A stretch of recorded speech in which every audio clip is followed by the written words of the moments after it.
Clowns are supposed to make us laugh. With their big red noses, colourful hair, oversized shoes and goofy antics, they're designed to be the ultimate entertainers, especially for children.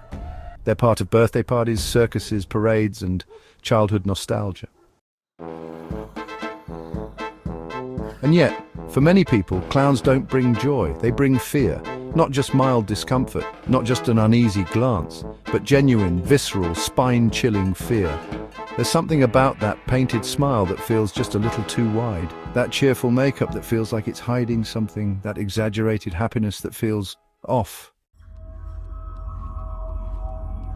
So here's the weird truth. Clowns, once created for laughter, have become one of the most universally feared figures in modern culture.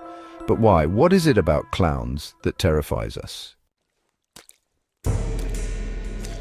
The answer is more complex, more psychological, and frankly more bizarre than you might expect.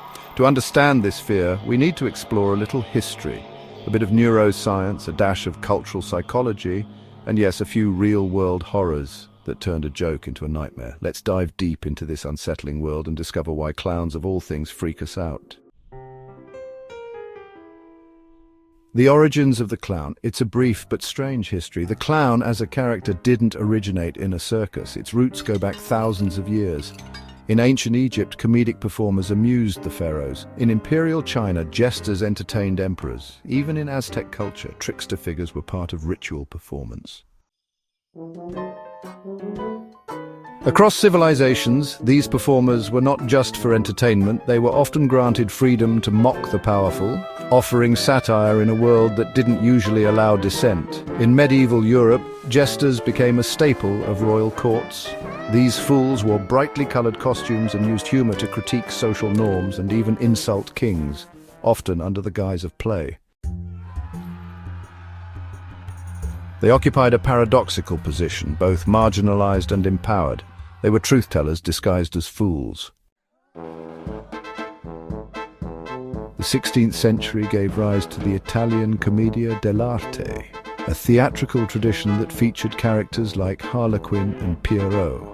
Pierrot, in particular, was the sad clown, with a white face, forlorn eyes, and trapped in unrequited love. It was around this time that clowns became emotionally complex. They were no longer just funny, they were tragic, odd, and sometimes deeply unsettling. Fast forward to the early 19th century, and we meet Joseph Grimaldi, the father of the modern clown. Grimaldi was a London stage performer whose white face, paint, red cheeks and colourful costume set the visual standard for generations to come. But Grimaldi was also a man in pain. He suffered from depression, alcoholism and physical injuries. He once said, "I am grim all day." His on-stage persona brought laughter, but his private life was marked by suffering. And this duality, the smiling mask hiding personal torment, would become one of the defining features of clown imagery. From the very beginning, the clown was never just funny. There was always something tragic lurking beneath the surface. Part 2. The psychology of fear, why clowns make us uneasy. Now let's dig into the human brain. Why do clowns, visually speaking, unsettle so many of us? The first clue lies in something called the Uncanny Valley, a term coined in robotics and AI.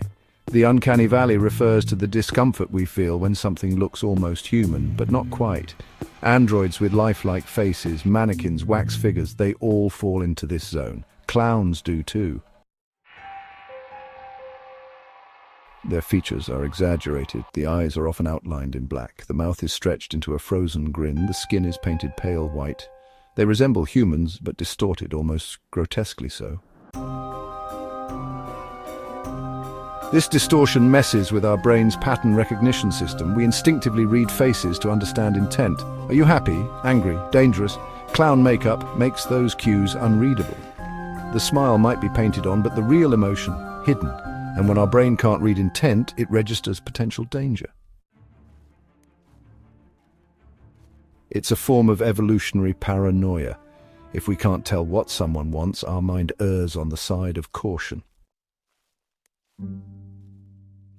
This is especially true for children. Multiple studies have shown that children, even as young as toddlers, often react negatively to clowns. In fact, researchers at the University of Sheffield surveyed hospital children and found that most did not find clowns comforting. Instead, they were frightened by them. The study concluded that clowns are universally disliked by children.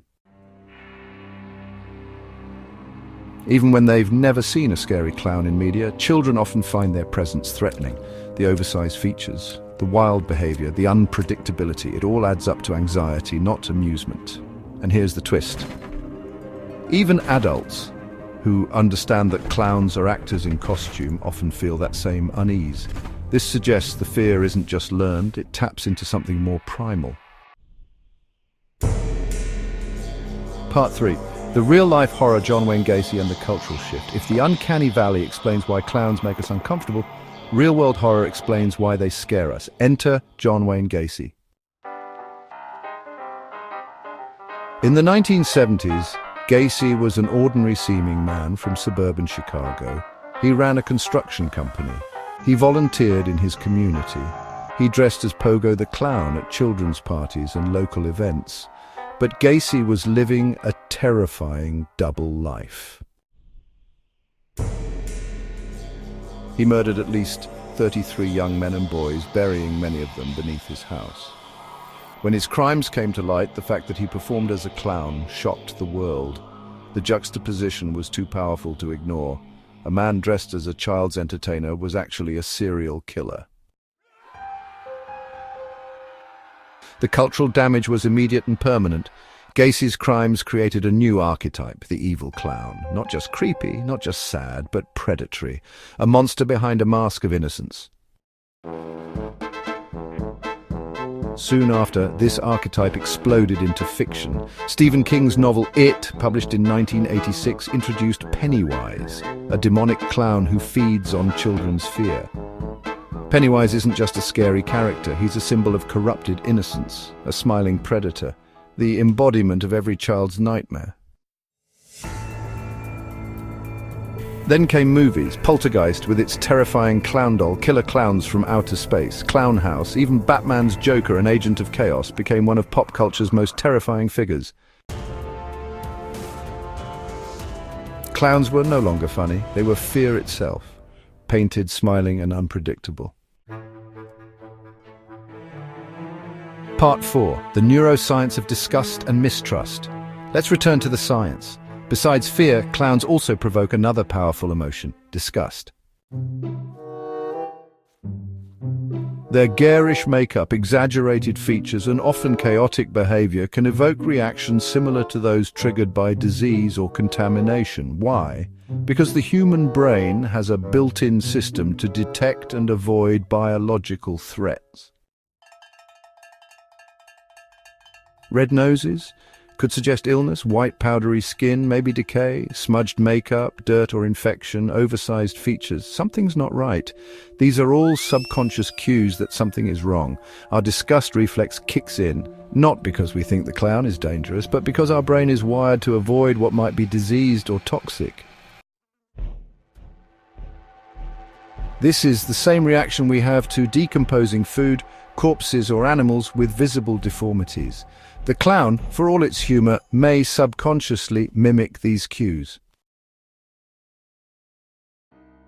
And let's not forget mistrust. A clown doesn't follow social rules. They burst bubbles, throw pies, honk horns, invade your space, act inappropriately. What seems funny to some feels threatening to others, especially when the clown doesn't break character. In many ways, clowns are social anarchists. They disrupt the order, and human beings by nature crave order. When someone or something refuses to behave predictably, we start to worry. Part 5. The 2016 clown panic mass hysteria meets viral media. Do you remember the clown sightings of 2016? It started in South Carolina. People began reporting sightings of clowns lurking in wooded areas, sometimes holding balloons, sometimes just watching silently. Then the reports spread. Georgia, Alabama, Pennsylvania, even the UK and Canada. Some clowns reportedly chased children, others just stood still staring. Videos went viral, panic spread. By By Halloween of that year, people were genuinely afraid to go out in clown costumes. Schools banned clown makeup. Police issued warnings. The FBI even investigated some threats. What caused this bizarre wave of clown hysteria? Part of it was social media. A creepy video gets shared, goes viral, and people start seeing clowns everywhere. Part of it was cultural priming. After decades of scary clowns in media, the public was ready to believe. But part of it too was deeper. Clowns had become the perfect stand-in for nameless fear. They were symbols of chaos, violence, unpredictability. They didn't represent anything specific, they represented everything unsettling. Economic anxiety, political instability, social unrest. The clown became a walking metaphor for it all.